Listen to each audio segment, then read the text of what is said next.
opening up the keyhole and just looking outside. I'm like, no. So then you get into the whole industry of like adult film. Was it what you expected doing your first scene? So you had me doing moonsaults off the top rope. Oh my God. I have implants. I feel like I know of it somewhere. Why? Why not? I mean, I thought about it for a long while before I did it. I mean, I got a lot of uproar from the whole industry, but who are they to judge me? Yeah, I mean, what do they do? They can all go to hell. They don't pay my bills. No, you got a point. And that's that.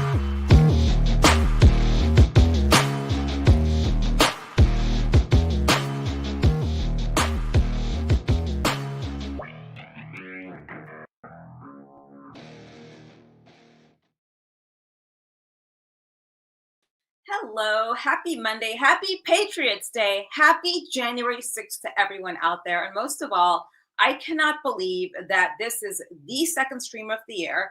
And I want to thank all of you for joining me religiously every single Monday.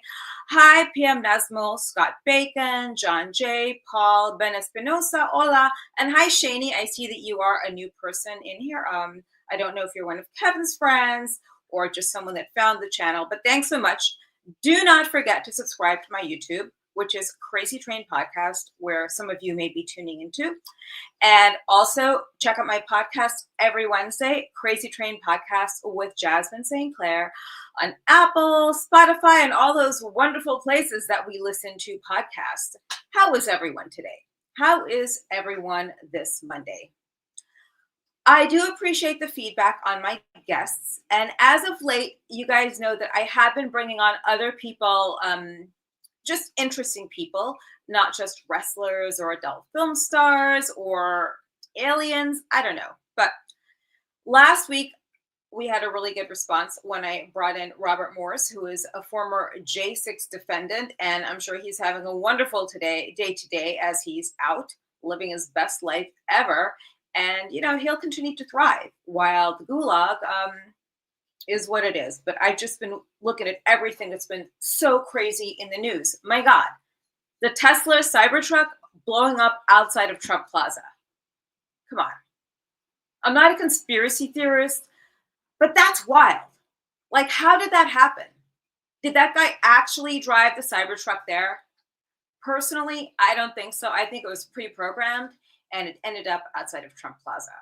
So I don't know, people. That's just me. Always, you know, you're welcome to your own opinions. And, you know, it's an open forum. We could say anything we want to on here without being disrespectful. And to date, we have not had anyone disrespectful on here, I think, except once maybe. I don't know. Today's guest. Some of you may know him from his podcast, The Suffering. Some of you may have seen him on Soft White Underbelly. Kevin Donaldson. He is a retired police officer. He also wrote a book, Man, Are You Crazy?, which we have to talk about because I think that's an awesome title for a book. And most of all, he is the national voice for mental health and law enforcement. I think that is something that is highly overlooked these days. There really is nobody that is an advocate or a voice of first responders, or actually, I should say law enforcement, because they too have their things that they deal with emotionally. You know, you don't know what kind of trauma it could be. I'll have Kevin tell you his story himself, but it's so many different things going on in law enforcement these days. And I don't feel that our men in blue specifically have, you know, a good voice for things like that. I feel like with the media and everything, they put out all these narratives about cops being bad people, which I don't feel that they are. John J., I see your comment. They blatantly lie about everything now. Well, no shit. January 6th is the prime example. I just am scared. I'm not going to lie. I have a ticket to the inauguration on the 17th. I can't sit here and ask what is the worst that could happen, because I think we've seen it. I think we've seen it with this regime. I think we've seen the worst of the worst. And I'm afraid of those drones that have been going all over the bloody place. What if something happens? What if they unleash some kind of crazy chemical warfare during the inauguration? Or am I just crazy? I don't know. I've lost faith in the government like a lot of us have. Does that make me an expat because I'm always out of the country? Yeah, probably. What I do find interesting though, hey Ian, how are you down there in Kangaroo Land? Have you been Have you had a boxing kangaroo match yet? What I did find interesting is the UK is finally having people from the USA, let's say you are transiting through Heathrow or any other point in the UK to, let's say, France or Switzerland, Austria, whatever. You have to fill out some paperwork ahead of time to see if you are linked in with any type of a terrorist organization. Y'all are 20 years too late to the party on that, or 25 years too late. Between Muslim grooming gangs, sex trafficking, and the violent torture of women from these men, and the way that they treat the kids in school. And in the UK, if you put any type of news out there or speak your mind about foreigners coming onto your soil and harming normal citizens, that is a hate crime. So I don't know where we got today, like where we got as a society for that happening. But now all of a sudden they're interested in vetting American citizens. Is it because we have a bunch of illegals here that might try to go to London and go into their country and anywhere else in Europe because they're so tolerant of that bullshit? Possibly. But anyway, my paperwork got passed through. Yeah, here we go. John J. It's always strange that they want to harm us or kill us, taxpayers. That is correct. And in the UK, they're sick of this shit. I'm a huge Nigel Farage supporter. I was a huge Margaret J. Thatcher. I was a huge Thatcher fan. I think she did a wonderful job with the UK during that time. Not to get political, but I think somehow we end up on these political rants because I get very passionate about it. It's funny. It's like being a little kid almost, right? Like I'll watch some things on Real America's Voice. Then I'll watch some things on OANN. Then I'll watch a couple things on Newsmax and a few things on Fox here and there. And then I start talking about politics. I start screaming at my TV. Then I shut it off, right? Take a nap, then get back up and watch it again and get amped up. Here's one thing I do miss. Actually, two things. Okay. First thing I miss, I kind of miss Drag Queen Story Hour and all ages drag shows because of the crazy wild videos that were out there. Okay. Not because of what it was stood for. Then I also miss election night because of the anticipation, not knowing what would happen. One thing I like about Trump is he is very much indeed respectful of the men in blue. If a lot of you have been watching the news lately, in New York City specifically, look at the transit system there. It is a mess. Do you think a lot of those officers don't react because they are scared to do their jobs? I know citizens won't react because of the Daniel Penny case, which I'm curious to know what Kevin thinks of on that. What is it with the police in New York City? Are they just afraid that if they shoot someone or use whatever force they need to get someone down? I mean, you have the woman who was sitting there glowing up in flames. Are they afraid they'll lose their job if they do their job? I mean, it's such a weird thing. I know in California, a lot of officers are afraid to do their jobs. It's not even because of Rodney King. It's because of George Floyd. Homeless people, drug addicts, and of course, criminally insane asylum maniacs have more rights than the actual individual in the state of California. I am curious to know what our guest thinks about that situation. But let's welcome to the show because he is here early because he's such a professional, which is awesome. And he's, hi Josh, how are you? I like your little hand splatter. Plus, my next guest is super easy on the eyes, but I don't think we have too many of that demographic watching. In any case, let's welcome to the show the host of The Suffering Podcast and the author of Man, Are You Crazy? And of course, the national voice of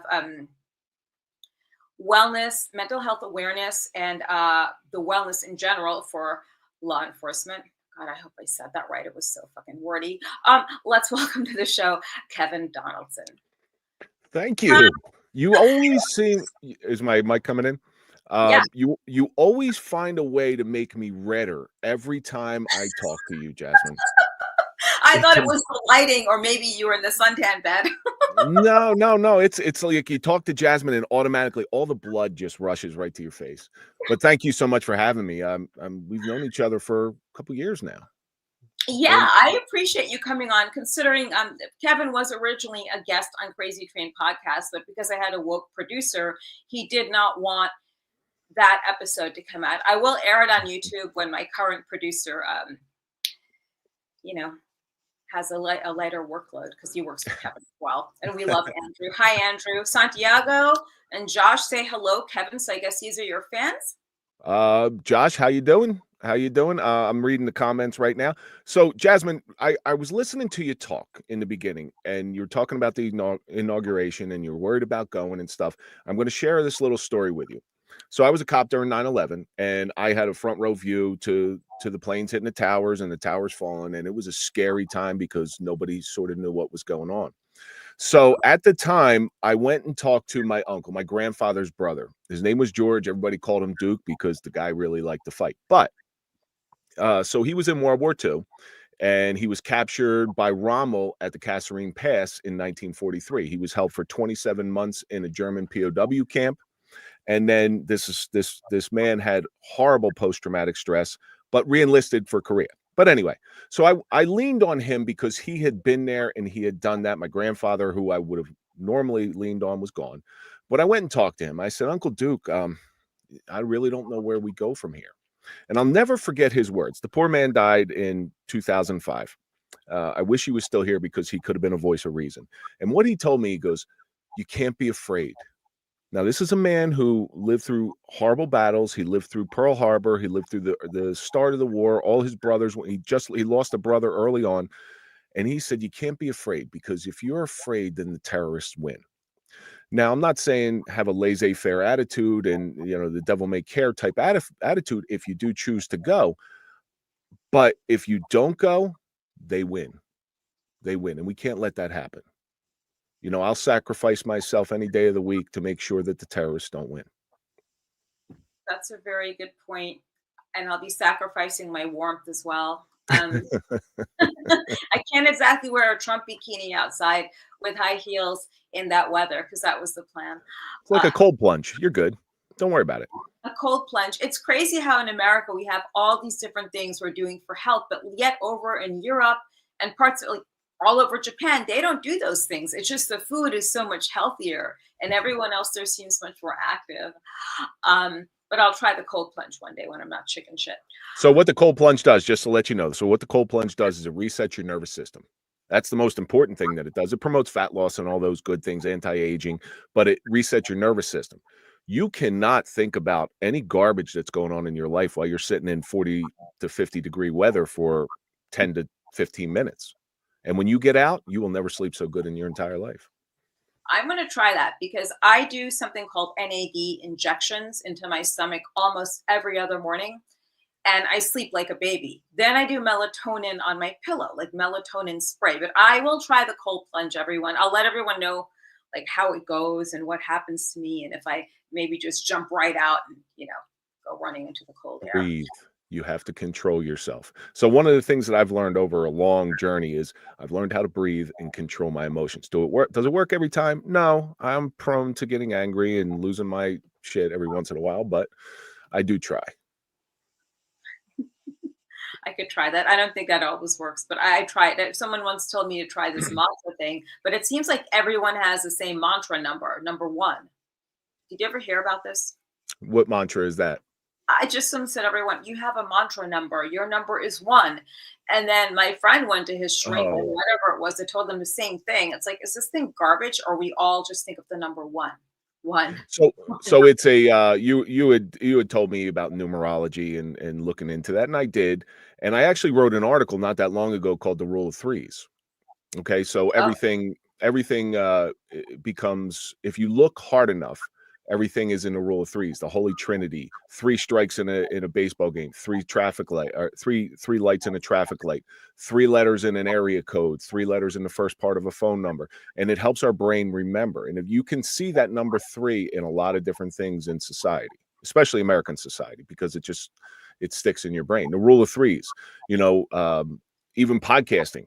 So the marketing ploy with podcasting has come up with a name with 3 names: The Suffering Podcast. And it sticks in people's brains. Oh my God, you're so smart. Wow, that's so genius. Like 3 strikes, you're out. 3 strikes, you go back to jail. 3 felony convictions or 3 whatever they are, misdemeanors maybe. Thank you, Michael. I'm not sure where you're tuning in from with a name like Lindgren, but I want to ask you about the title of your book, "Man, You Are Crazy." Got it That's a right catchy title, but that's 5 words. Tell us about your book. here. So you can't find. I broke the number 3. So for a long time, I thought that I was losing my mind. I thought that I was actively crazy. I thought that there was something wrong with me. And I know a lot of police officers, they go through this times of trial, especially after critical incidents. They think that they're losing their mind, and they think that their grip on reality is ceasing to exist. But what they don't realize is their emotions, um, they are normal, but they need help. Okay. I'm not saying ignore them because it's perfectly normal. No, if you identify that there's something going on in your brain and you receive help, you can categorize it a little bit better. Um, so it but it's hard for a type A male to actually, number one, ask for help, and number two, identify them that they have a problem. Police officers in general, we go on a scene, and I've had this situation numerous times. You go on a scene, somebody blows their head off, right? I remember there was one scene, guy took a 30-30 rifle, which is a big round, and he put it under his chin, and when we saw him, I could see his teeth from the top of his head. Now, I see that, then I have to go to a service call. So we teach ourselves to shut down our emotions because we need it in order to do our jobs. Here's the problem. It starts to gravitate into our personal lives where we shut everything down in our personal lives. It's not a healthy way to live, but we have to do it in order to do our jobs. And over a 20-year career, it's almost paralyzing. Just to give you a little statistic here is the average person throughout America will see anywhere from 2 to 4 critical incidents in your life, pretty much the worst day of your life. A police officer throughout a 20-year career will see upwards of 6 to 800. So take your worst day and double it. And that's at least what police officers see. I just get this sick feeling in my stomach when you tell me about someone who blew their brains out because my ex committed suicide over the summer.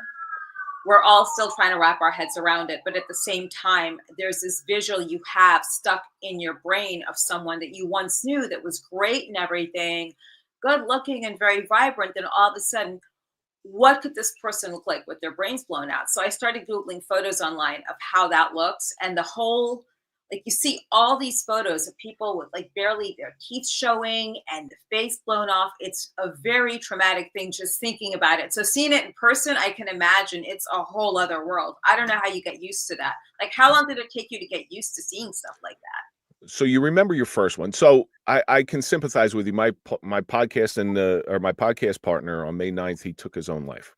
Oh my God, Okay. I'm so sorry. Mike Falaise, he was in a shooting. He was a Lyndhurst lieutenant. He took his life on May 9th, and it broke me. I'm going to tell you what, it broke me because I advocate for mental health. That's what him and I did. That's why we started this thing. And I failed him because I was so hyper focused on talking to the person right in front of me. I never turned to the right and I never looked at him. And I think that's the problem with a lot of people.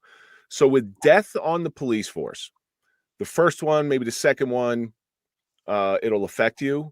And then you see it so much, you just start looking for differences. Oh, like, oh, wow, that one's got nipple rings. Oh, that one's got a sock up their ass. Oh, that one shit himself.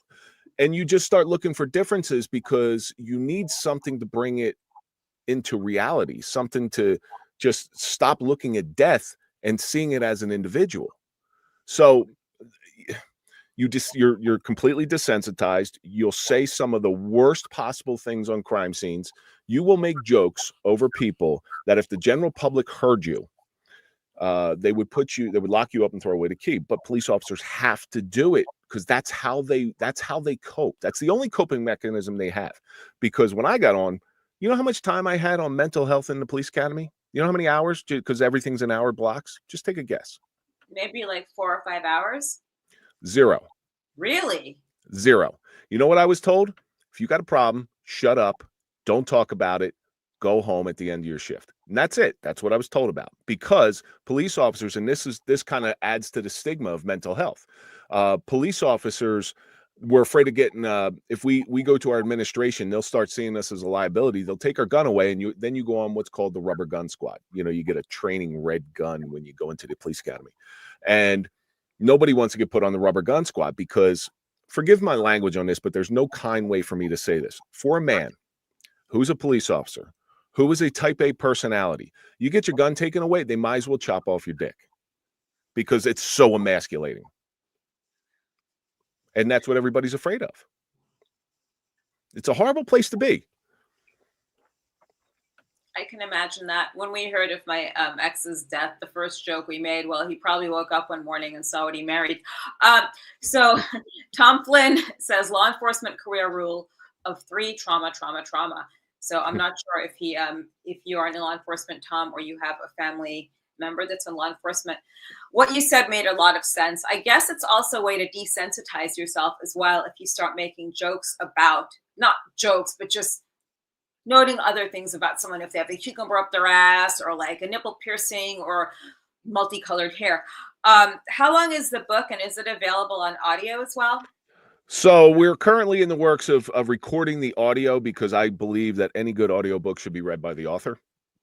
So this book is, you know, it's a light read. It's a deep read though. And what Chris Anderson, you've seen on Discovery's Reasonable Doubt. He was on First 48. We came together and we wrote this book because we wanted it to be somewhat of a mental health Bible for law enforcement. If they read this, and listen, if you meet me in person, I am 6'4", I'm 230 pounds. But I will tell you everything I've done wrong in my life, every times of doubt, every times of trouble, every time when I've just broken down and wept and cried. And that may seem weak to a lot of people, but if you sit there and judge me, I will punch you in the face as hard as I can, because I do have that propensity for violence in me. But if they see somebody like me opening up and telling everybody about this, I don't care who you are. There's healing in that. And I found this in group therapy. After my shooting, I went to group therapy with other officers who were involved in shootings. And that is where I felt like I wasn't alone. I felt like I wasn't the weakest man on planet Earth, because before I got into group therapy, I thought I was. Like, geez, you know what? I can't handle this stuff. What kind of man am I? It's a very emasculating experience. So wait a second, like rewind. So you're 6'4", you said, and 230 pounds? Yeah, about. God, I'd love to meet you. So John Jay has a question. His dad was a cop for 35 years. Every time he was involved in a shooting, they made him see the shrink, even though he thought he was fine and didn't want to. Do you think people like that should be forced to see a shrink? So I have a good friend named Stephanie Samuels. She's a therapist, and she is the creator of an organization called Copline. It's a helpline for police. When she was out in LA working with the LAPD, what she would do is a ride along. And what that ride along actually produced was some sort of peer support. Now, officers need to talk about when they're in the shooting. They need to talk about it, but we don't trust anybody. We're very mistrustful as a group. We feel that nobody's going to understand us. And a lot of therapists don't, because a lot of therapists think, oh, I treat veterans, so I can treat police officers. We're a completely different animal. We're thick-headed. We don't listen well. We don't trust. So for another officer to speak to another officer who might understand, who has gone through all those things, and it might just be a casual conversation, but I've seen it enough over, I'm gone 11 years. I've seen it enough where if I speak to you for 5 minutes and I knew you were in a critical incident, I'm pretty good judge of character, and I'll stay on top of somebody. Just get that part off your chest. That way it's not dragging you down. It's not that monster. It doesn't hold any power over you, because if you just suck it up and man up and rub some dirt on it, it's going to hold some power over you, and it's going to rear its head at the worst possible times. Is your book available in Australia? Yes, it is. If you go on Amazon.com, just put in Man You Are Crazy or Kevin P. Donaldson, it will come up. It is my labor of love. It really is. I'm very, very proud of this. First time I held this in my hand, it brought tears to my eyes because I know that every bit of pain and suffering that I went through as a police officer, it wasn't in vain. Because, and I know this from feedback that I've gotten about the book, if it reaches that one person who just needs to hear that, I get messages through my website, I get them on social media. If they just need to hear that one little thing, I don't care how weak you think you are. I've probably been there. I've had the gun in my mouth. I've had a noose around my neck. I've taken pills, so much so that, listen, I used to do a handful of Klonopin and wash it down with tequila. What? I had huge alcohol problems. I had opioid addiction. I had it all. So there's nothing you can tell me where I'm going to say, wow, man, you're really fucked up. It doesn't work that way. All I want is, so police are killing themselves at an epidemic rate. Not only the ones that are working right now, you're also talking about retired people too. Okay. And that's a statistic they're not tracking. So I've heard statistics, while the national average usually borders around 200 active cops per year, that number is probably closer to 700 or 800 if you include retired law enforcement, because we don't know how to get this stuff out and we just bury it deep. It's awful. Every time an officer takes their life, my heart bleeds. When my partner took his life, the reason that it broke me is because I failed him. But what that's done, and I always try to show there's some beauty out of ashes, right? There's some beauty in suffering. There's some lessons in suffering. And that's why I have the Suffering podcast. Because if you're not learning from your pain and suffering, it's really a wasted opportunity. What I learned from my pain and suffering is, if you can walk through and get to the other side and see the purpose in why you went through all that bad stuff, it's a very beautiful place. The guy who shot at me was a guy named Anthony Vocaturo. I know where he lives. I know his address. And I've actually, for the first 4 or 5 years post shooting, I hated him. If I saw him, I'd punch him in the face. I'd probably get locked up. Petty disorderly offense, pay a fine of $750. I still keep my pension. One day I turned, and it was during a domestic incident. One day I turned around and I said, geez, what the hell did that guy have to do to shoot at police twice? What kind of pain was he feeling? And I started to sympathize with him. I started to empathize. I started to pity him. And all of a sudden, all that power that he held over me for 4 or 5 years was gone. It was like a weight was lifted off my shoulders, and I was able to breathe again. So never discount the value of suffering and pain. You just can't see the plan. All right. You're in the trenches. You're the soldier fighting, told to go right or left. You're not the general sitting at the top of the hill seeing the battlefield. Once you get through on the other side, you'll be able to take a look and you go, oh, that's why all that stuff happened. Yeah, that's a very tough thing to wrap your head around, I'm sure, at first. Oh, why does this guy want to shoot at me? It's I know a lot of people that would probably be very bitter and want some form of revenge. But the fact that you know where he lives and you don't want to do anything, it says a lot about who you are, which is amazing. Well, an eye for an eye leaves the whole world blind. I'm saying it's such a great saying. I'm not sure, and I'm sorry if I sound ignorant when I say this, everyone. I see these hashtags popping up on here that say "not today." Can you explain what this is? Okay, so "not today" is a hashtag that I started. These are my people here. After my partner took his life, I'm sitting there, and I'm doing an Instagram. I found out early on a Friday morning, about 3 a.m. And I had to do an Instagram live. Mike was very popular and a lot of people followed the show because of him. So I had to do an Instagram live after his father was told. So I had to hold off. And I did the Instagram live. And while I was on there, this came out of some real pain. And all I said was, listen, whatever you're going to do, it's a concept that's embraced by alcoholics, the one day at a time. And what that basically does is keep your world small. Okay. You can't think too far into the future because it becomes overwhelming. But with the "not today" movement, and that's why I hashtag everything "not today." I end every Instagram live with "not today." Whatever you're going to do, whatever thoughts are in your head, just tell yourself, I'm not going to do this shit today. Okay. Because guess what? Tomorrow you may have a whole different perspective. You can deal with it with a little clearer head. The sun's going to rise. and you may have some extra hope, because suicide is a permanent solution to a temporary condition. There's no coming back. Shakespeare said it. It's the undiscovered country from which no traveler returns. Says it in Act 3, Scene 1 of Hamlet. And never was there a truer statement in the world. That is permanent. You can't come back. Plus, what most people think when they take their life is they're looking at their own pain. When they take their life, that pain is now transferred onto everybody else. I know the last moments of Mike's life. I know what he did, who he called, where he went. We recorded. I have full recall of his last moments. All right. I was the last person to see him alive. I saw the carnage that was created by his suicide. And if he knew the carnage that was created by his suicide, he would have never done it. Because anybody that's in that spot never doesn't, they just want to remove themselves from the equation. They think the world's better off without him. The world is not better off. It's a lie. I used to think the world was better off without me. Okay. It's a lie. The world is not. That's a horrible thing to think, because obviously I only spoke with someone twice about the whole thing with the suicide of my ex, but I just kept going on about my life, living my merry life every day as each day went on.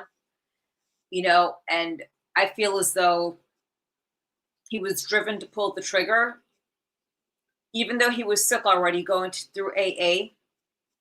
But the world is not a better place without him. I could honestly say that, even though we were done a few years ago, the world is definitely not a better place without him. And it just bothers me that people could feel that pain, to feel so low and so bad about themselves that this is what you do. But then again, my ex is a man who once said, suicide is a way to gain control of your life. When it goes out of control, you just take your life, and that is how you get it back in control. No disrespect disrespect to the dead. Yeah. But he was trying to rationalize an irrational behavior. Okay. And people who have never had that thought are not going to understand it, and you shouldn't understand it. And there's no way you're going to be able to understand it because you haven't been there. You are thinking with a rational brain. I'm going to give you a little test. I'm going to give you a little test. So, Jasmine, you're like 26 years old. So you've been carrying around dimes in your pocket for at least a good 10 years. Would you say that's fair? Yeah, I guess. Okay. Not So really. Okay. And we're in a safe spot. You're in a calm environment. You got this beautiful backdrop in you. It looks like you have a really serene place. Would that be a fair statement to say? 100%. Okay. So if you've been carrying around dimes for 10 years with a rational brain in this beautiful setting and you're calm, without looking, tell me who the president is on the dime. I don't know off the top of my head.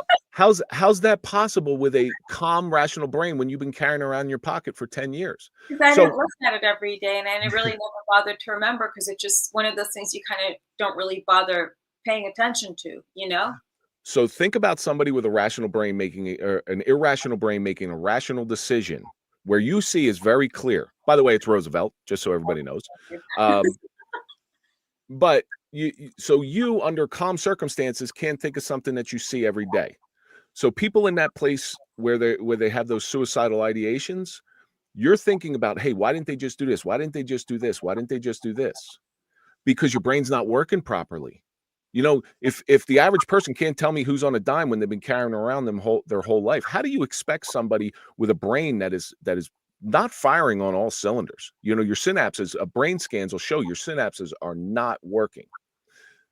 You expect them to make clear and rational, thoughtful decisions. It's not the case. That's the reality. That's the reality of suicide. All right. But once that sun rises the next day, and I remember I took a gun. It was about 2 a.m, and I took a gun out of my mouth.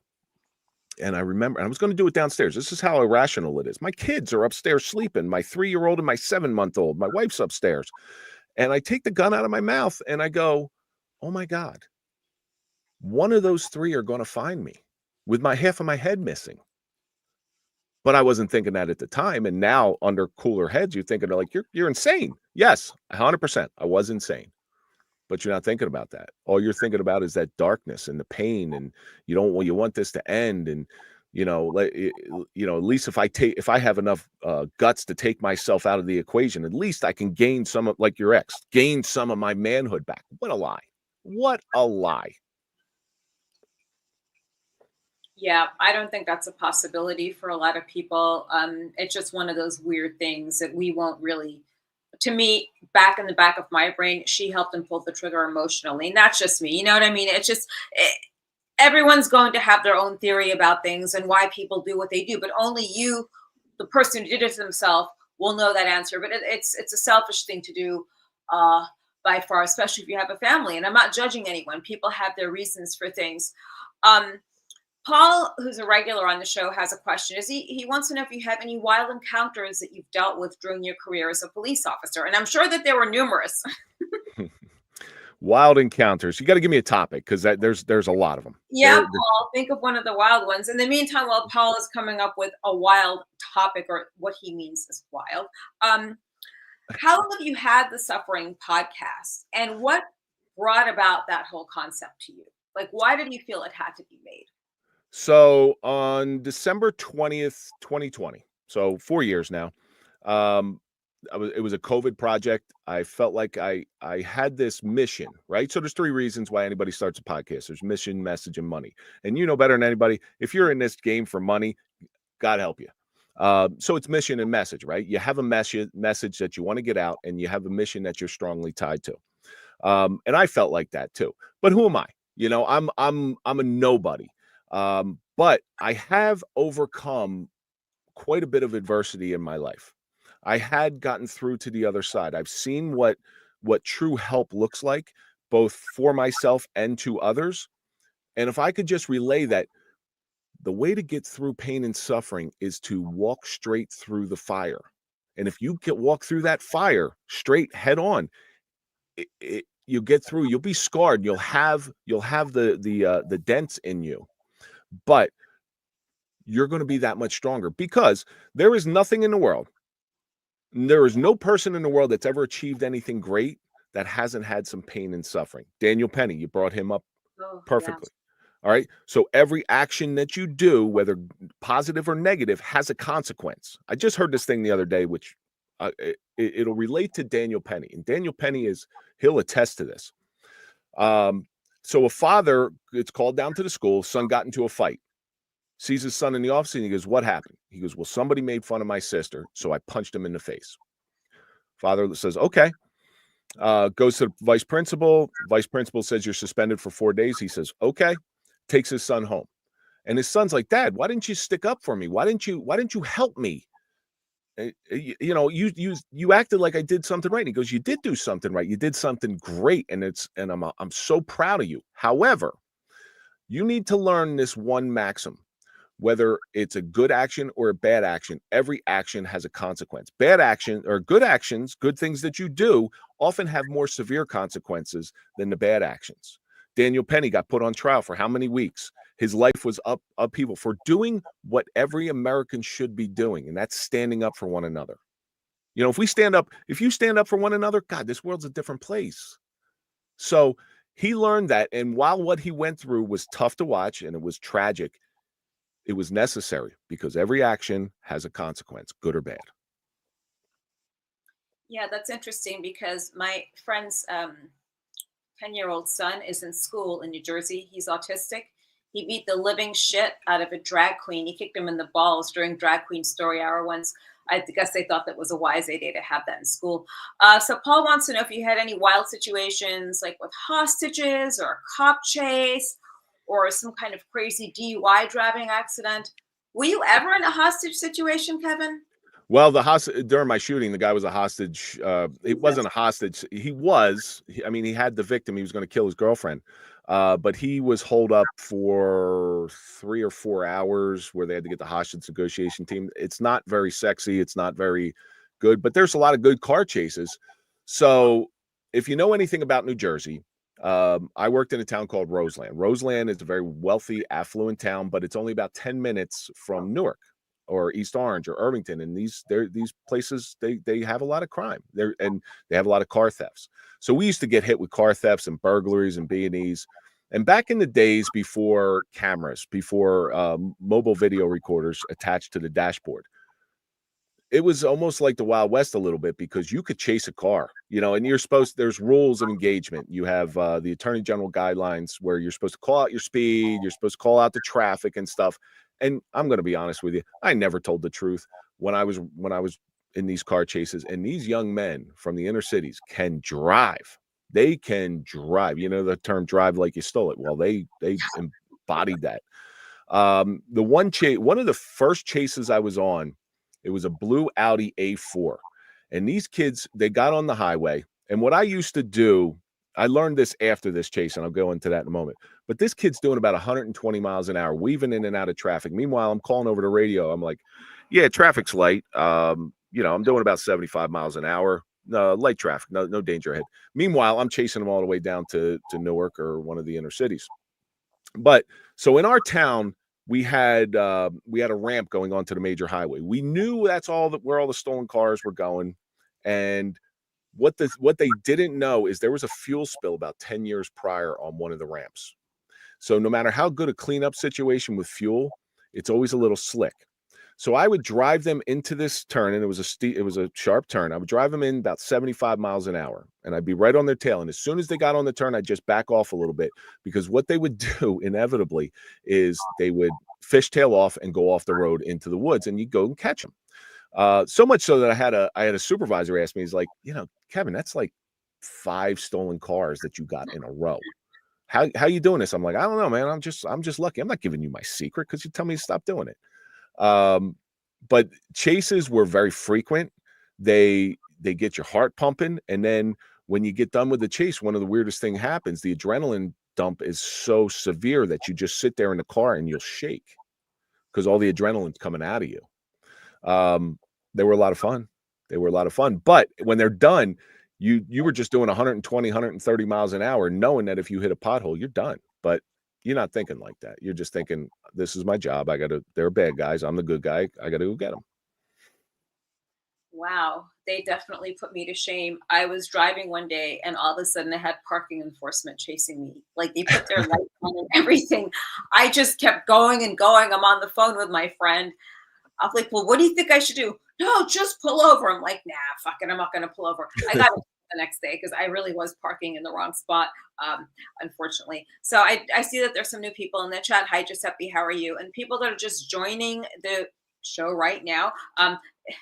My guest, Kevin Donaldson, has quite a bit of things to his resume. First and foremost, the Suffering Podcast. He's also a retired police officer who wrote the book, Man, Are You Crazy? And he is the national voice for mental health in law enforcement, which I think is highly overlooked. Apparently now I'm the Jubilee cop, because that Jubilee video, one cop versus 20 criminals, I followed Charlie Kirk. Okay, right? yeah, I like Charlie. So Charlie Kirk was on, and then Ben Shapiro was on after me, where I just sit there and I debate 20 criminals. And L.A., damn. So L.A. is a whole different animal. Mm-hmm. So that was it. But yeah, that's how my kids know me, because it's all over TikTok. Oh, Jesus Christ. Now I have to look for this video. I wish you told me, because I would have dug it up, because now I'm like eager. If anyone else if anyone sees the video at all, could you just drop it into the chat somehow? Because I'd really like to see this. Mackie says hi, by the way. So Mackie's the best. So Mackie, Mackie is Mike Felice's ex-girlfriend. Oh, okay. Hi, Mackie. And so Tom Flynn does some work for me, and Tom Flynn is one of my best friends in the world. So I thank these people for being on here. I'm so sorry. I feel so bad. I didn't know about your ex-partner on the show. I feel like shit right now. Honestly. Why? I just do, because I mean, I'm on social media, but I don't get there often enough to see what's going on. And I guess some people actually post about tragedies in their life and this whole thing. And usually I'm the first person to see like really bad news like that. How long were you a police officer, and what made you retire early? I already know the answer, but there are people on here that do not know that answer. All right. So I was a police officer for 13 years. Mm-hmm. And I planned on doing my full 25 years. I had no illusions of getting out early, but on July 10th, 2013, I responded to a domestic incident, and during a gun battle. Guy volleyed a round at me that wiggled my ear. It came so close, about a quarter of an inch. Took me down. The shooting itself was good. Listen, we got the hostage out. It was all good. He went there he came up from Florida, and he went there to kill his ex-girlfriend. That wasn't even the worst part, because it was a good job. We got the hostage out. You know, he got arrested. The problem was afterwards.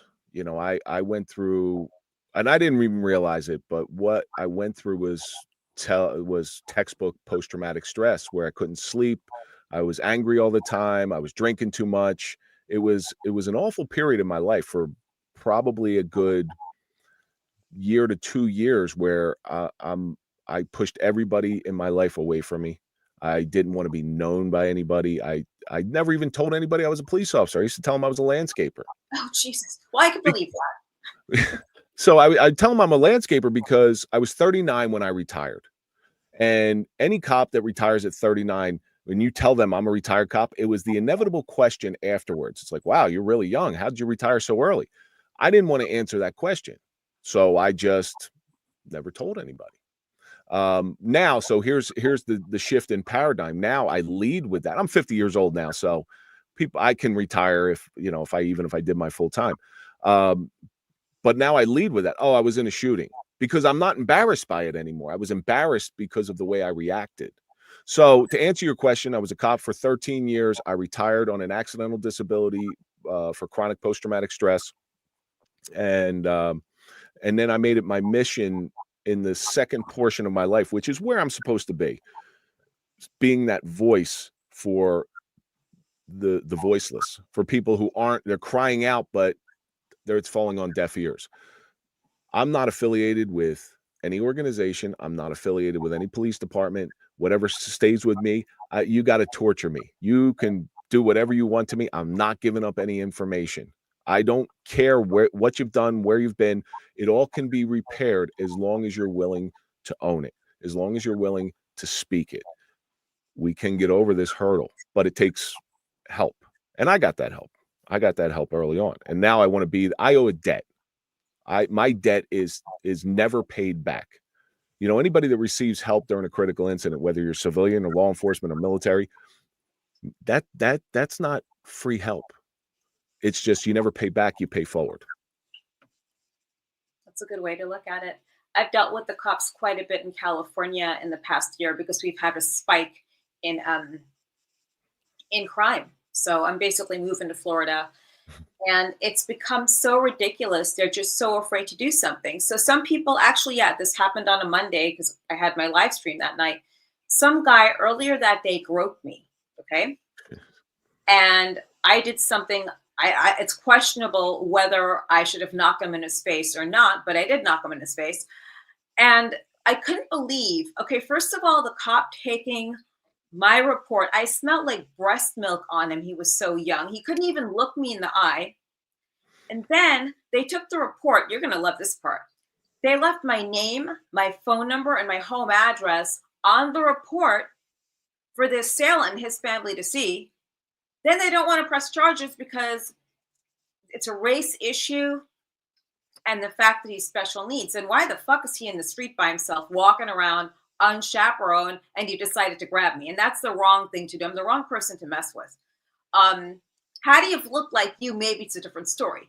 But that wasn't the case. So I had my lawyer do a background check on that specific apartment. Turns out this guy was related to some big football star. And they would never give me his name to even try to take out a restraining order against him if I ever see him again. Then they tried to sue me on top of that. But I don't feel like the cops did their jobs the best way possible, and just sloppy police work, you know? What are your thoughts on just the culture in cops these days? Let's say even in New York City. I was just talking. Want to do their jobs. I was just talking to a friend of mine, gentleman, Bobby Crudell. Okay, he's recently retired, and him and I think a lot alike about this. So the police officers that are coming into the force now are a completely different monster. When I got on in New Jersey, you know New Jersey pretty well. It's expensive to live here, right? So this is going to sound like a lot, but it's not.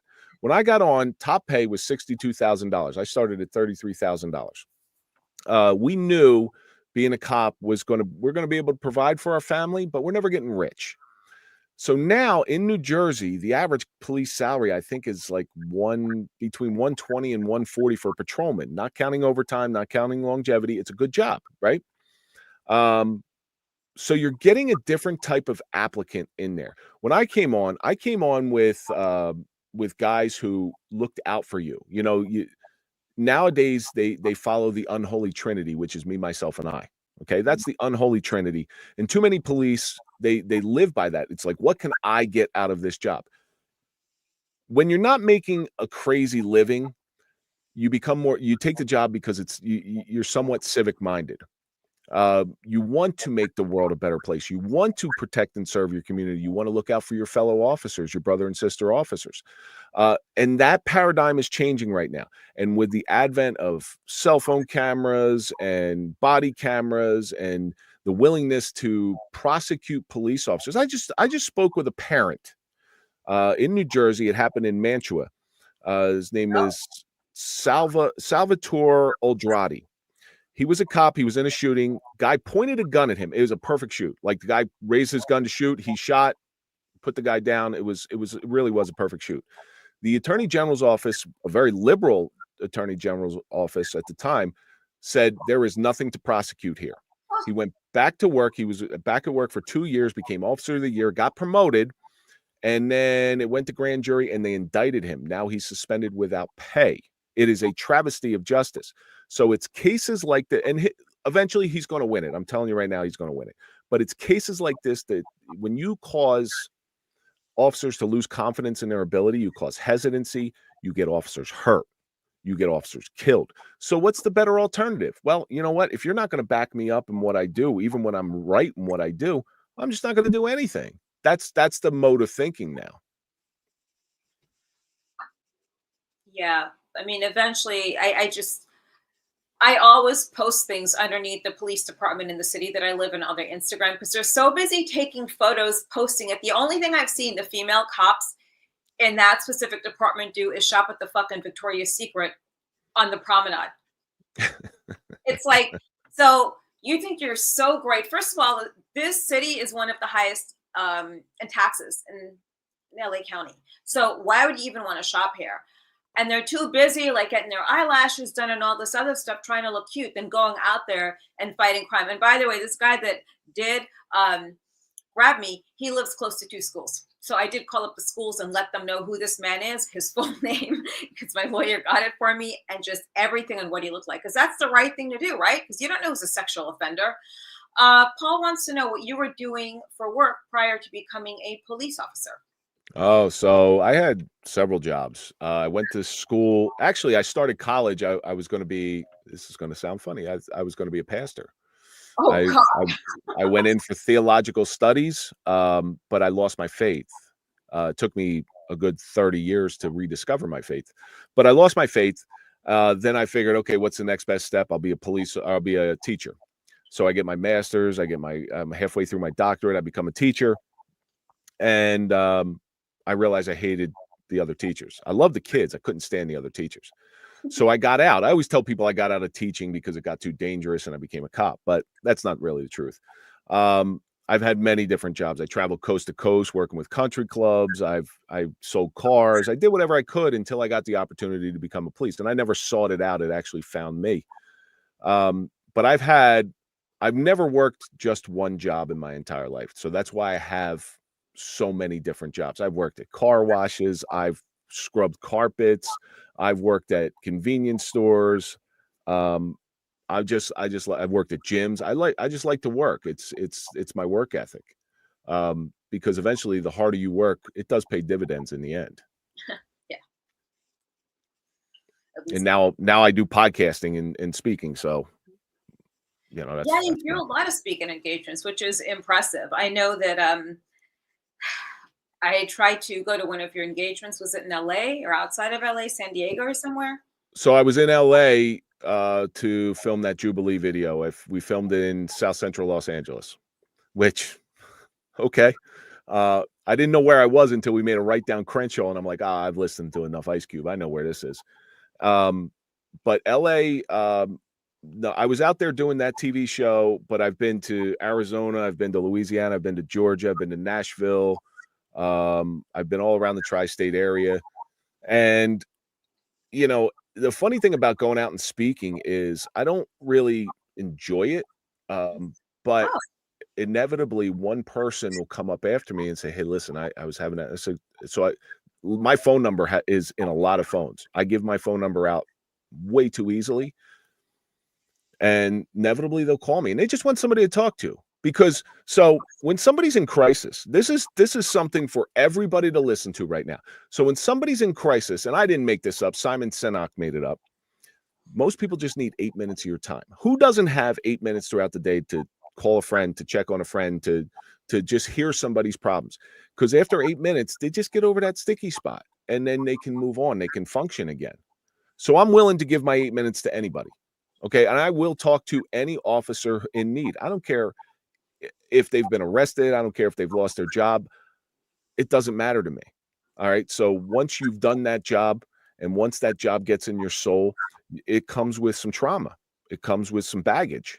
You know, you walk in there with a carry-on, you walk out with a 6-piece set of luggage. And as long as I'm breathing, I will never deny an officer 6 or 8 minutes of my time. that's really good. And at these speaking engagements, who are they mostly for? Is it for cops or just for anyone, like the general public? I've done speaking in front of a multitude of audiences. One of them is law enforcement agencies up and down. The one I did in New York City for the Anti-Terrorism Council was FBI, Secret Service, CIA, local law enforcement. That was everybody. I just did one. My last one was in Nashville. I sort of closed up the season out there for the PBA National Conference. I've been to colleges. I've been to local police departments. I was in Arizona on Native American land, which these poor officers on Native American land are just, God, my heart bleeds for them because they're making no money and they're overworked and they're seeing some of the worst of the worst. So sexual assault, you got sexually assaulted. Do you know on Indian reservation lands or Native American reservation lands, sexual assault on average is like 1 in 4 Are women. you serious? On Native American lands, it's like 2.5 out of 4. It's 10 times the national average. And nobody's talking about it. Shit out of whoever assaults them. I mean, I have no problem. I think I'm not pushing violence, by the way, anyone listening or anyone watching. I believe it's perfectly fine to beat the living shit out of someone who touches you when you don't want to be touched. With Indian women, it's generational. Their mother had it. Their grandmother had it. So they teach their kids to deal with it. They don't want to report it to the cops because they're small tribes. You know, Colorado River Indian tribe is only about 3,000 members. So that means their aunt is working at the hospital when they go get the rape kit. Their uncle is one of the police officers taking the report. It's usually a family member who sexually assaulted them. And because they're on reservation land, the laws are different. So they'll go away for about a year, year and a half. They'll come back out and they'll go right back in the tribe and they'll brag about it. So the whole system on reservation lands is broken. And these officers are some of the salt of the earth. They're some of the greatest people I know. And they're doing almost an impossible job. And I feel it was an eye opener for me when I learned about this. I went out to dinner with the chief of the tribe and he was telling me about it, and I was like, "Holy cow, this is amazing!" And there's 6 officers covering 400 square miles. That's amazing. That's amazing. So it's a completely different type of police work than I'm used to. But that's the reason for that. You know, it's not that they want this stuff to happen. It's just there's no checks and balances. There's no street justice. Hey, a little bit of street justice is better than nothing. We used to call it curbside adjustment before cameras. Yeah. Well, I was going to say there's always Jasmine Street Justice 101. So I'd be more than happy to go there on the tribe and speak to those women and show them photos of John Wayne Bobbitt's penis and exactly how it happened and how you too can do that. That's right. You had him on your show. That's right. Yeah, a few times. He's cool. I felt bad for him though. But it's, you know, I feel up in all of this after some a gross looking guy grabbing the side of my breast in the street I just felt like knocking him in the face wasn't good enough. Even though his glasses fell off, when they wanted to sue me in a civil lawsuit, I'm like, go ahead, do it. Well, so you being so prominent and having a high public profile, uh, I can imagine that people think they know you. I see this on such a small level with me, like like a tiny, tiny level where you've been in the industry for 20 plus years. I guess people think they know you, they think they're familiar with you, and this Jubilee video kind of opened my eyes because it's got like 3.5 million views. People think they know you. They're like, "Hey, I need to talk to you. You need to call me right away." I'm like, "No, I'm not doing that." Um, I'm going to call every guy that DMs me in the inbox. Yeah, I want to go yeah, right away. right, right. I mean, that's a crazy thought. So with you in particular, it sounds fun to be that high profile, but it's also very, very scary. And I can't imagine what you go through on a daily basis. Well, the whole thing is, had they have decided to prosecute it, then you have to go through the whole issue of going on a trial, right? And then this low life's lawyer probably trying to shame me because of my past in adult films. But then that probably wouldn't be inadmissible. But at the same time, in California, they do everything that they can to protect the defendant.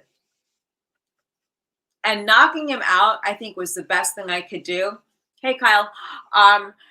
And it's like that's the Jasmine Street Justice. And I feel as though Jasmine St. Clair going onto a Native American reservation and having a powwow with these ladies would do them some good. And I feel as though enough women do not take this seriously. And that's the other thing, getting back to a trial, when you put someone that is a sexual assault victim on trial, they will try to rip you the fuck apart. Then they're going to go on your social media, and it's just this whole thing. So even if they do decide to prosecute this guy for a misdemeanor, his best bet is to take a plea deal and be listed as a sexual offender. Because if he doesn't want to do it, I'll gladly put his photo all over the neighborhood with his address and his full name. And I don't think his football playing family or his brother or whatever would like that very much. Not that we give a fuck. Seriously, but you're past in the adult film industry. People think that's you. I'm gonna let the cat out of the bag about the real Jasmine. Okay, I'm gonna tell you everybody about the real Jasmine. Okay, Jasmine St. Clair is probably one of the hardest working women I have ever met in my life. She is a powerful woman who is willing to figure it out herself. She's not going to rely on anybody to do her bidding for her. She will do it herself. I know this firsthand. So for those of you who think that it's all makeup and facials and all that stuff, it's not. Jasmine actually puts in the work. I know it firsthand. And that's one of the things I appreciate about you. I appreciate you. Yeah, today was one of those facial days. I just had a micro needling session in my face with salmon sperm. So I had literally I have salmon jizz on my face. And umbilical cord remains. I know that's crazy, but thank you, Paul, for saying that. Thank you very much for saying that. So what do you have coming up? And I really want everyone to go out there and buy his book, which is called Man, Are You Crazy by Kevin Donaldson. I'm sure it speaks to everyone in some way, shape, or form. I mean, stuff you said about suicide really spoke to me today. I still have to go back and re-examine this whole thing. But I still say my ex shot himself because he woke up in the morning, saw that thing laying next to him in this bed, and said to himself, what the fuck am I doing with my life? That's my theory. Those people who are in that place, the people close to them should be able to identify there are signs, and hindsight's always 20/20. With my partner's suicide, what it's done for me is it's made me much more proactive. I just did this with a friend of mine. He was hitting the bottle too hard. His kids are seeing it. His wife's seeing it. And I heard it secondhand. And I said, you know what? I proactively called him, and it was this conversation like this, like, dude, what are you doing? Like, what are you doing? You need to straighten up. Your kids are seeing this. Stop the bullshit right now. Come on, let's go out. Me and you are going to go out. We're going to spend some time together because he's a good friend of mine. Where in the past, what I might do is, listen, man, he's got to run his own course. It's just, I'll be there for him when he needs me. No, that's not good enough. That's not good enough. I never want to have the feeling again of waking up saying, hey, this person took their life and now there's nothing you can do about it. And then you're left with the woulda, shoulda, couldas. It's not a good place to be. But so Jasmine, with your ex's suicide, I am your resource. I've been there. I've seen it. I've witnessed it. I've seen every aspect of it. It's not pretty. Well, everyone said that he seemed as though he was running from something, and I know that he was on that HBO Max series Teen Torture Inc. And they said that it seemed like he was running from something, and he really isolated himself from his friends and a lot of people that were close to him. So I believe, and don't forget your message. This is someone who was in AA for 25, 30 years as well. So, you know, you don't know people that you also have the whole dry drunk thing. If you're not following a strict program, and by the way, guys, I'm not in AA, but I've been to enough meetings with friends to support them. And, you know, it's kind of fun holding hands with strangers saying the Lord's Prayer. But you just get the whole concept of dry drunk. That's someone who isn't really working a program, and they're acting out as though they were on substances. But it's so much. But no, thank you for saying those words. I still prefer my theory that he woke up and saw that thing in the bed next to him. That's the better one. Well, so this goes along with the New Year's resolution people. We see this now, right? Yes. New Year's resolution people are so full of shit, their eyes are brown. Yeah. Because those are the same people that say, I'm going to start my diet Monday, and I'm going to take the weekend, and I'm going to eat whatever the fuck I want, because they want to get that last thing in. Same thing with alcoholics. I went to rehab, and when I was in rehab, I watched them take about 4 or 5 people in that took 3 days to detox because they were so lit when they came in. I'm going to tie it on one last time. If you're looking to change your life, if you are really looking to change your life, it starts now. Like not tomorrow, not when the sun rises. It starts right now. And if you're not ready to start right now, you're not ready. Yeah, and that's there's nobody can put you in a headlock and say, hey, listen, you got to stop drinking. You have to come to that yourself. I don't really believe in New Year's resolutions. I just believe that every day is the next day. You could do anything you want to. Usually thinking of 10 things that you're grateful for every morning. You want to write them down, great. If not, whatever. But just at least think of 10 things that you're grateful for when you wake up. And I feel as though winning the lottery is waking up every single morning. You're alive. Of course, the money means nothing. The money does mean nothing. You know, the older I get, the less I realize that money has any real value. It has only the value you put on it. It's like a diamond. You know, diamonds are only worth what people will pay for them. They have no value other than what De Beers sets the market at. So I'm a firm believer, like the dry drunk thing. If you're not willing to change your life, you're going to be a dry drunk, and you're going to be tempted, and you're going to fall back in there because it's easy. About 4 to 6 months after you stop drinking, you're like, I got this. I can have a drink, and then downhill you go. Me, I got put into rehab with a guy. My brother's a police officer as well, with a guy who got picked up by my brother for drugs. He didn't know my last name, but he said my brother's last name. I go, oh yeah, this is going to be fun. And that scared me straight. I was in jail, and I don't do well in enclosed places. That was a great TV show, by the way, Scared Straight, but it's probably before your time because you're a young one. No, I remember Scared Straight very well. Hey, listen, there was the one they did in Rahway State Prison. I don't know if I saw that. I just remember there was a long-haired guy who I thought was cute, and he had cowboy boots on, and an African-American guy talking to these kids saying, he took his shoes off. He's like, give me your boots. He gave him his boots. He threw them over the top. He said, go catch your boots, you faggot. Go get your boots, you little faggot. That's right. Like, it was great. But I just remember the cute guy with the cowboy boots. I know that's like one of those things. Where are you speaking next, and what do you have planned, and how? Yeah, 3 questions. And the last one, of course, how often does your podcast drop? So my next round, my 2025 schedule is starting to get kind of full. I'm going to Arizona. I'm going to Louisiana. I'm going to Georgia. I'm going to New York City because I speak at Ground Zero. And that's what I got for the first few months. I try not to book too far in ahead because it just gets too hectic. The Suffering Podcast airs every week. We've never missed a week in 4 years. 52 weeks out of the month, it's out there. You know, we just hit 5.5 million views. We're the top 1% according to Listen Notes. So I mean, it's a lot of work, as you know. It's a lot of work, but it is my form of therapy. It's my debt that I pay to those people who stepped up and spoke up for me when I needed them the most. So I'll continue to do it as long as people want to listen. That's great. And when do you think your New York engagement is? I believe it's March. Oh, perfect. Hey, because someone will be in New York then. That's perfect. I could finally meet you. I've not met Kevin yet, by the way, but I've spoken to him a zillion times, everyone. All right. So people want to find out about your speaking engagements and so forth. Where can they find you on socials? And do you have a website? All right. So everything can be found through realkevindonaldson.com. And it's across the board. On Instagram, I'm Real Kevin Donaldson. On TikTok, it goes back and forth between the Suffering Podcast and Real Kevin Donaldson, but most of my stuff is done from my website. You can find everything you need to know, all the shows, all the books, the Not Today videos, the Jubilee video was on there. The Soft White Underbelly video is on there. So, yeah, I kind of make that my one-stop shop if somebody wants to find me.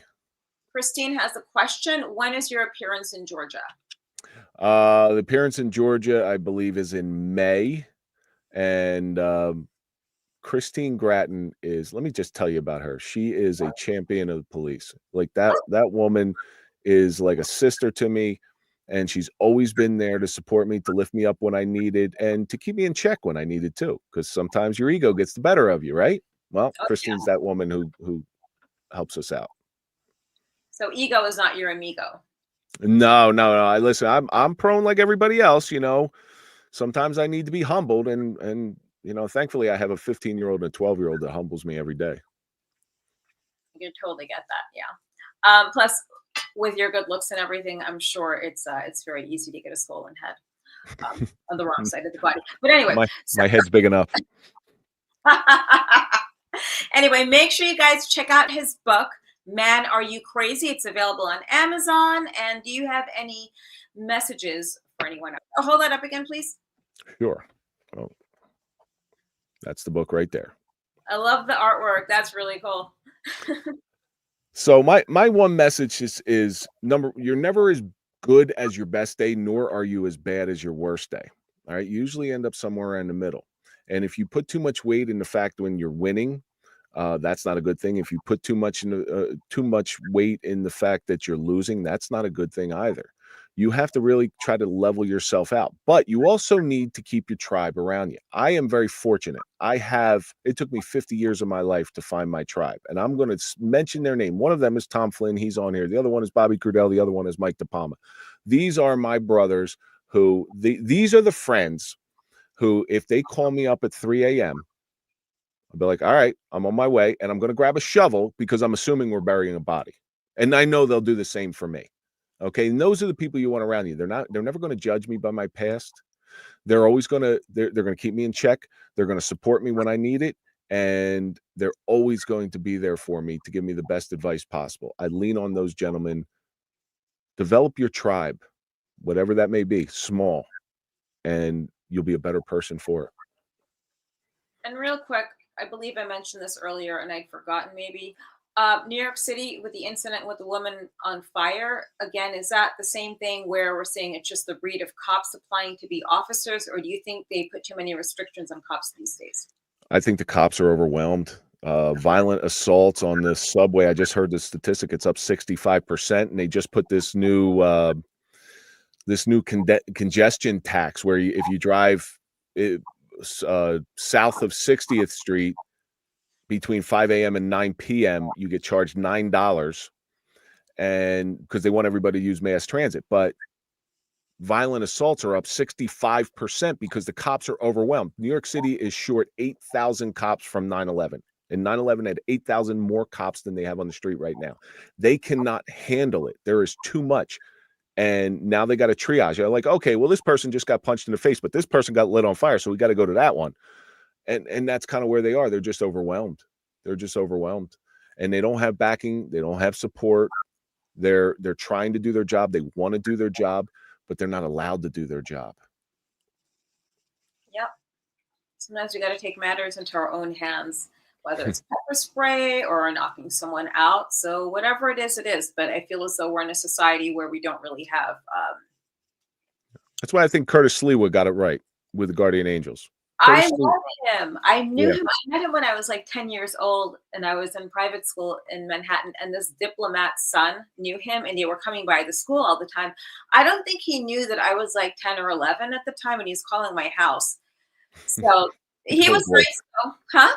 Oh boy. I hope he Yeah, wasn't yeah, looking for a date. he could have been calling for my mom. I don't know. She was a criminal defense lawyer at the time. But thank you so much this evening for joining us. And do not forget to buy Kevin's book, Man, Are You Crazy? Kevin, thank you very much. Thank you, Jasmine. It's always a pleasure, and I'm sure we'll talk real soon. Yes, I hope so. Good night. Okay, guys, so that was just Kevin Donaldson, and his book is called Man, Are You Crazy? Make sure you check him out on socials under Real Kevin Donaldson on Instagram, realkevindonaldson.com.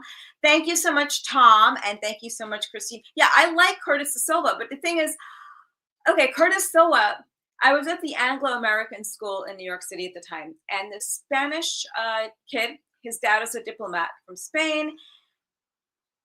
He had these guys, like guardian angels, there almost every day. Then Curtis started coming around. It was the weirdest thing ever.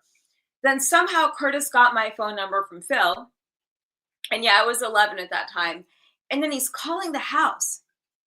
So I don't know. I mean, he had to have known I was like 11, but no older than 11, because Philip was right around my age. So I just wonder to this day, like, why are you calling an 11-year-old child's house? I'm not sure to this day if he saw my mother. So fast forward to 2 years ago, I was back in Manhattan. I was at the Newsmax building, and I saw Curtis because he has his show upstairs there at the KABC or KNBC, one of those radio stations. And I wasn't sure if he remembered me when I told him the story or he was just too embarrassed. But anyway, let's not forget, everyone out there is suffering somehow or another. If you have to, get help. There's no shame in getting help. And there are resources out there. And, you know, everyone try to be kind to one another and always stand your ground. If someone does something to you and you feel as though you have to fight back, you do it. I'm not saying to kill anyone or use violence, but just still thinking about my own experience, I always encourage people to fight back if they have to. Because unfortunately, it's like what Kevin said, cops' hands are tied in certain states. This shit doesn't happen in Florida. I'm sure it doesn't happen in like Louisiana and more red states. It's just a California and New York thing. But make sure you pick up his book, Man, Are You Crazy? I'm sure a lot of us are crazy. But don't forget to subscribe to my YouTube. Do not forget to check out realkevindonaldson.com. In the meantime, have a great evening and stay frosty.